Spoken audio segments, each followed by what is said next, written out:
Што станува со мажот и младата жена во она време, кога веќе излегле од пубертетот и зачекориле во нова доба, а се уште патуваат кон сопствената зрелост?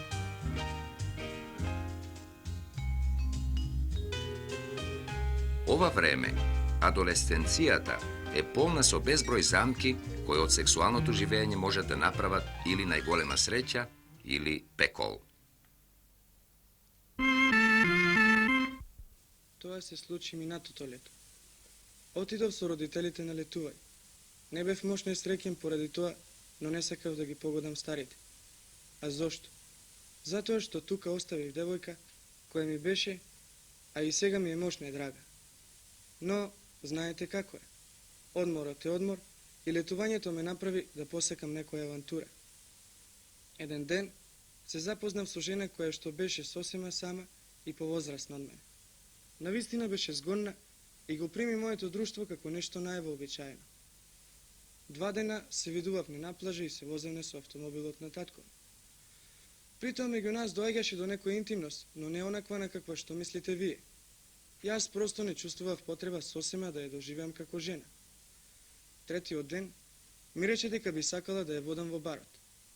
Не можев да и се спротистава, дотолку повеќе што дотогаш не изразувала такви желби. Напротив, секогаш предвечер одеше некаде, кажувајќи ми дека ја чекаат некои роднини. Таа ноќ се најдовне пред хотелот. Беше облечена во некој краток црн фустан и ми се виде уште попривлечна. Во барот слушавме музика и танцувавме. И овој пат татко ми даде доволно пари за да можам да бидам кавалер. Чувствував дека е некако немирна. Се некако се обзрнуваше, како да очекуваше нешто да се случи. И навистина тоа се случи. На вратата застанаа тројца младичи и се загледаа во нас. И ки мислев дека ги привлекува убавината на мојата девојка, доколку таа не им испраќаше своји погледи и насмевки со некое чудно кажување. Ме зеде за раце и ме поведе кон платото за танцување и почна да игра со некоја посебна жар. Тогаш, едниот од тројцата полека дојде до нас, ја фати за рамо, ја оттргна од мене и почна да ја удира шлаканици. Дојде до тепаница меѓу мене и нив и просто не паметам како излеговне надвор и како се најдовне во автомобилот. Таа ми ги брешеше драсканиците по лицето, а јас возе. Ме мачеше само едно прашање. Зошто оние во барот не нападна? Со што таа им се замерила?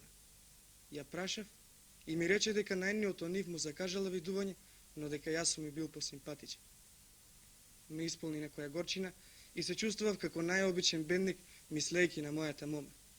Едноставно, не ми беше драга. И не знам зошто настојував да бидам со неја сексуално интимен. Сосема не успеав и станав очаен, зашто мислев дека сум болен, немојкен маж. Наредните денови сакав да испитам својата сила, но секогаш без успех. Ете, имаме пред себе еден 19 годишен маж кој што доживува сексуален неуспех. Да го анализираме неговиот случај и да направиме обид да одговориме на прашањето што е со него. Пред се, дали е импотентен маж или не? Сексуалната потенција е најрелативната работа на светот. Тоа зависи од многу фактори, од многу околности, а во овој случај имаме многу неповолни околности. Пред се работи за човек кој што е на почеток на своите сексуални искуства во однос со жена. Отидов со родителите на летување. Не бев мощно среќен поради тоа, но не сакав да ги погодам старите. А зошто?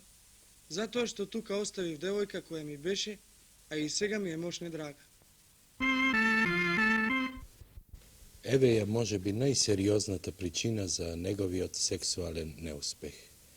Тој на летување не бил со саканата жена и се што таму правил со друга било следено од чувство на вина. Ме мачеше само едно прашање. Зошто оние во барот не нападна? Со што таа им се замерила? Ја прашав и ми рече дека најдниот од нив му закажала видување, но дека јас сум ми бил посимпатичен. Значи го знаела од порано и била блиска со него. Тој не можел интимно да се помири со оваа врска во која една жена толку лесно ги менува своите избраници. И не е чудно што токму во тоа време најмногу мислел на својата девојка, веројатно и заради тоа што, не сакајки, по морална линија ја изедначуван со онаа тука покрај себе.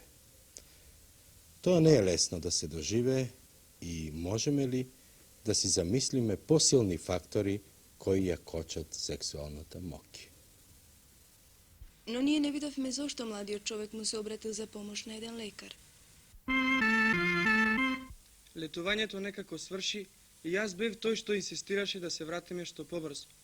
Сакав да избегам од таа ситуација на секогаш неуспешните собствени обиди.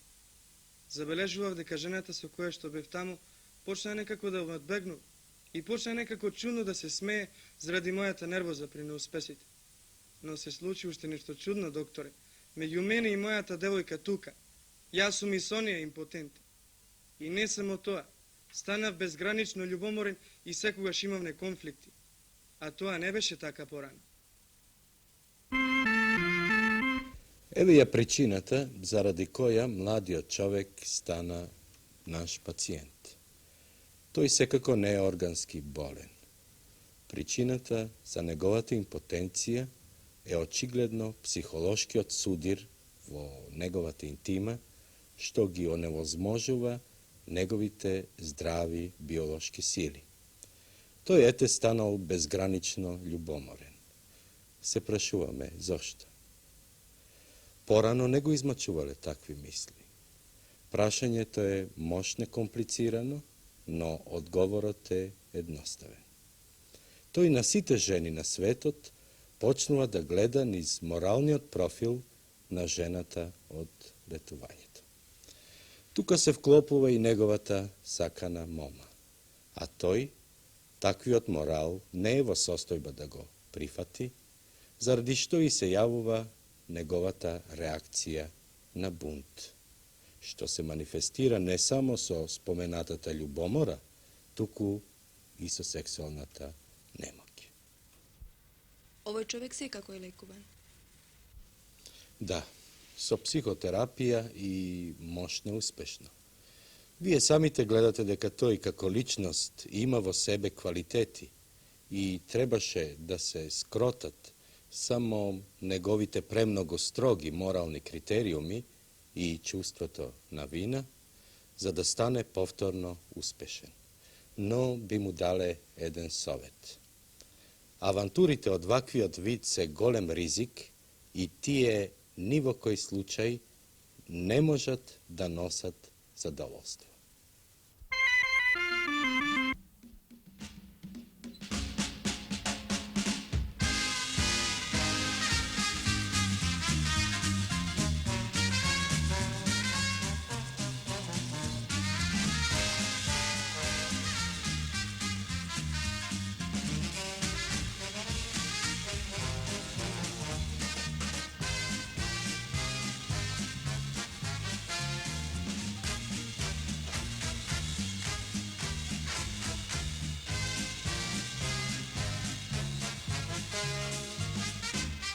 Дали имаме право, ако го поставиме прашањето, каков е уделот на настаните од интимната сфера во среќата на овие луѓе? Дали сите можни социјални сатисфакции можат да го надоместат она што недостига во интимното живење? И многу често, веројатно заради некоја наша суета, не сме во состојба дури и сами пред себе да си признаеме дека во некој однос не сме успеале.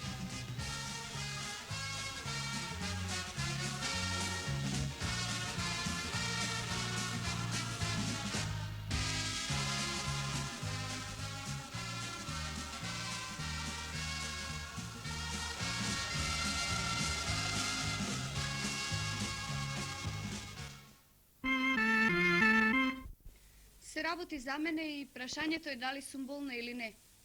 Мислам дека сум болна, а ми велат дека се во мене е здраво. Но како е здраво кога чувствам постојано главоболие и секогаш сум истоштена и неспособна да прочитам ниту една страница од она што е потребно за испитот на факултет. Ме прашавте што е со интимниот живот. Па, тука е се во ред. Мислам, има младич, со години сме веќе заедно и се тече како што течеше порано. Вистина е, тој има малку чуден карактер. И постои меѓу нас некој недоразбирање. Тоа е стара работа. Во прашање е љубомората. Тој е многу љубоморен. И во се што правам јас гледа некои нечесни цели. И тогаш запаѓа во јаросни состојби и знае да навреди и да удри. А потоа кога јас веќе плачам, тој е нежен како никогаш дотогаш. И тогаш сме најблиски дури и сексуално. Мислам, тој тогаш и во овој поглед е најтопол. А јас во овие 2 години не сум била никогаш загрејана. Ме прашавте дали го сакам. Секако го сакам. И не сум помислувала да се разделиме. Знаете како е. Многу луѓе знаат за нашата интимна врска. А луѓето се луѓе. Не би сакала да ги вцрвам родителите.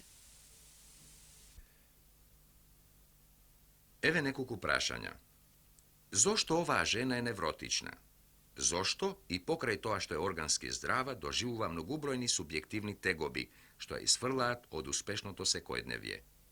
Таа секако е мошне анксиозна, психички напната и таа анксиозност мора да има објективни психолошки корени. Девојката доста ни рече за себе. И не е неопходно човек да биде лекар за да разбере многу од тоа. Пред се, жената е сексуално незадоволна. Јас тоа не би го ставил на прв план. Тоа секако има некој удел, зашто таа ни рече дека во тој однос е незаинтересирана, а нагоните не можат така лесно да се збришат. Но тука постојат и некои други насетувања. Дали девојката е сосема искрена кога ни вели дека односите со младичот се сосема во ред? Зошто тогаш го слушаме ова? Секако го сакам и не сум помислувала да се разделиме. Знаете како е, многу луѓе знаат за нашата интимна врска, а луѓето се луѓе. Не би сакала да ги вцрвам родителите. Еве доказ дека во интимноста на овој случај се вмешуваат и социјалните фактори. Подобро кажано, факторите на културата во која живееме. Кај нас неретко е срамно да се биде разведен, а во овој случај асоцијацијата на разводот е мощна силна. Како да сакате да кажете дека девојката може би работи против собствените интимни интереси од името на тие културни фактори? Тоа е за жал мощна честа појава и не е реткост да се сретнат и многу подрастични случаи. Но тоа е веќе друг проблем. Тој е мощно интимен. Да направиме обид да зачекориме во него низ еден пример.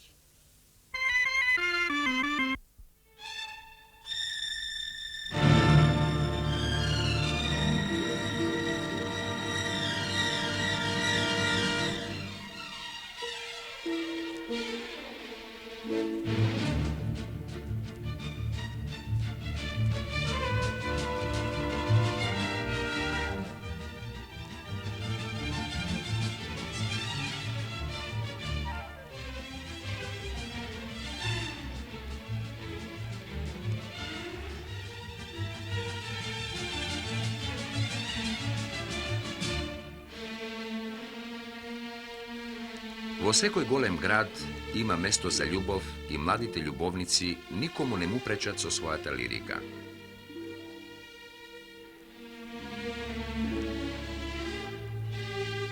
Но во секој голем град има категорија луѓе кои се мощне заинтересирани за настаните меѓу нив. Во таа перверзна склоност, овие воајери изживуваат интензивни задоволства од својата незрела патолошка сексуалност. И ако си поставиме прашање, со кого тие се идентификуваат гледајќи интимност меѓу маж и жена, одговорот е: машкиот воајер се идентификува со женскиот партнер, што значи дека има силни хомосексуални потреби.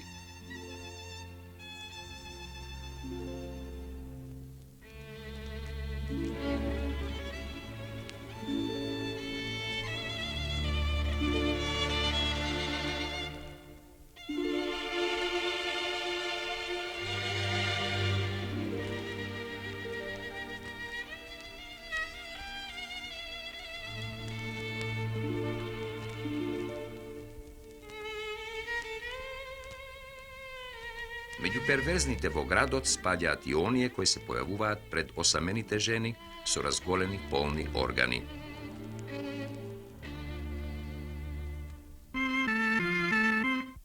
Пред вас се појавил човек што онанирал и од кого сте се уплашиле. Тоа беше грозно. Ме преплаши со своето ненадење јавување. Ми прииде и почна да зборува гадоти. Почувствував како по целото тело ми минуваат морници и просто немав сила да викам и да бегам. Но сето тоа свршило добро. За среќа се појавија некои луѓе и тој избега. Од тој ден почнува и мојата болест. Чувствувам стравотен немир, психичка напнатост и не можам да спијам. А работам до доцна вечер и морам да се враќам сама. Вие живеете со своите родители. Да, и со помалиот брат. Веројатно имате некого да ве испрати. Младич немам, никогаш не сум го не имала. Знаете, мојот татко е мощно патриархален и строг човек. Па тој дури сега, кога имам 25 години, не сака да ме види со маж. Вие многу го почитувате. И го сакам, а сепак понекогаш чувствувам кон него нешто агресивно. Вие сте го прифатиле режимот на живење што тој ви го наметнал, но дали сте сигурни дека не сте посакувале да биде поинаку? И да сум сакала, поинаку не можело да биде. Дали тоа не значи дека вашето интимно, ако сакате сексуално искуство, е рамно на нула? Во тоа можете да бидете сосем убедени. Не можам да разберам каде е врската на овој случај и темата што имаме денеска пред себе. Настанот со разголениот ексхибиционист е само повод што довел до јавување на невротичната криза кај оваа мома. Што мислите, дали секоја друга жена би реагирала на ваков начин? Секако не. Вистина е, многу жени при средбите со ваквите психопати реагират со видливи реакции на страв, плашејки се од она што се наречува сексуален атентат. Зар вакви опасности во овој случај не постојат? Многу малку. Затоа што ексхибиционистот е всушност немоќен маж. Тој е импотентен. А зошто тогаш бара можности да се покаже токму пред жени? Заради тоа што длабоко не верува во својата машкост. На него му е потребно да го види само стравот на жените.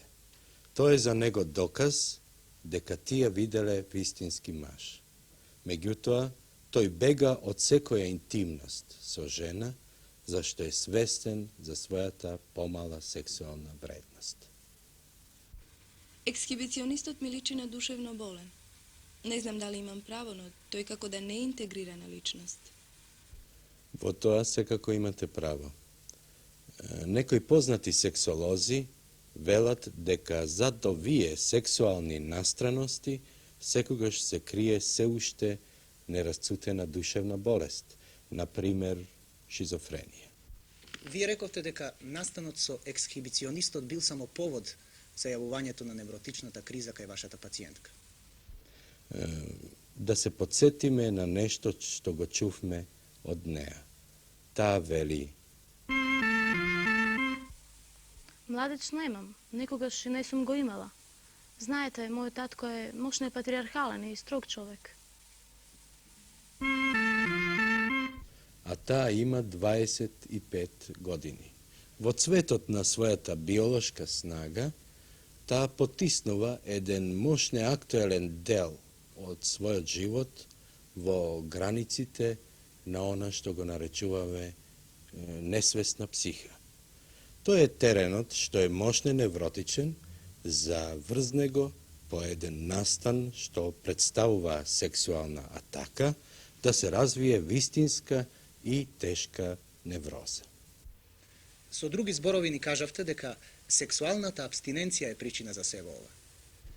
Тоа не би го сватил така буквално, туку би кажал дека апсолутната оддалеченост на оваа жена од се што е маж во име на татковиот авторитет moralo da ostavi traги во психата и дека без тоа не би имале пред себе болна жена.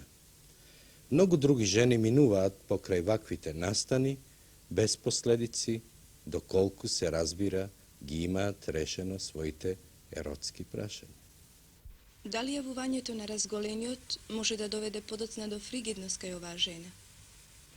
Не толку овој настан, колку целиот збир на околностите под кои се третирала нејзината сексуалност во детството и покасно во младоста, се разбира во кругот на фамилијата во која таа растела. Како го лекувавте овој случај? Сите случаи од кругот на психолошки условените проблеми во сексуалната моќ се лекуваат со психотерапија. И верувајте ми, во луѓето секогаш се навоѓаат доволно сили со кои можат да станат среќни.